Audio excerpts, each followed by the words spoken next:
For months, they've been looking for answers.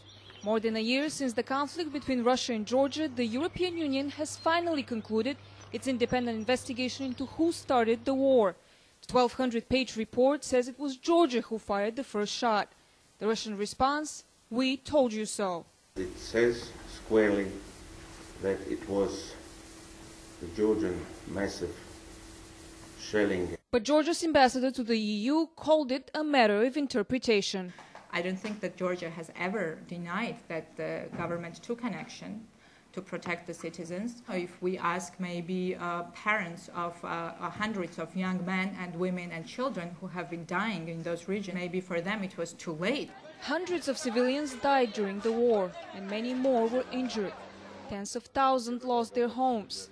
Russia later recognized the independence of Georgia's breakaway regions of South Ossetia and Abkhazia, a move backed so far only by Venezuela and Nicaragua. Experts say other countries are unlikely to follow suit, despite the recent report. Maybe Georgia did fire the first shot, but it was certainly a gun that was loaded by the Russians.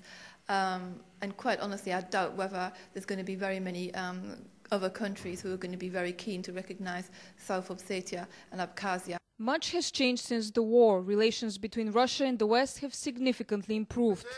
Meanwhile, the opposition in Georgia has failed to topple President Mikhail Saakashvili. I think that Saakashvili should have resigned long ago. The Georgian side, however, backed Tbilisi's democratic process. I believe that political process in Georgia is going to back to normal after the turbulence in the spring. As you know, we have called for early elections, local elections in the spring. The EU launched its war investigation in December of last year. The release of the report, originally scheduled for July, was postponed due to rising tensions on the Georgian border.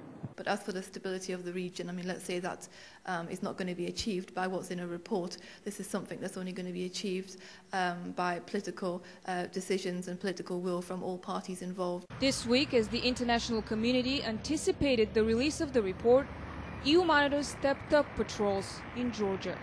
Since the EU report criticizes both Russia and Georgia, it is not clear whether it has managed to set the record straight when it comes to appropriating blame. But, as some experts claim, it has done little to reinforce stability in a region where peace remains fragile. Anna Moore, Press TV, Brussels.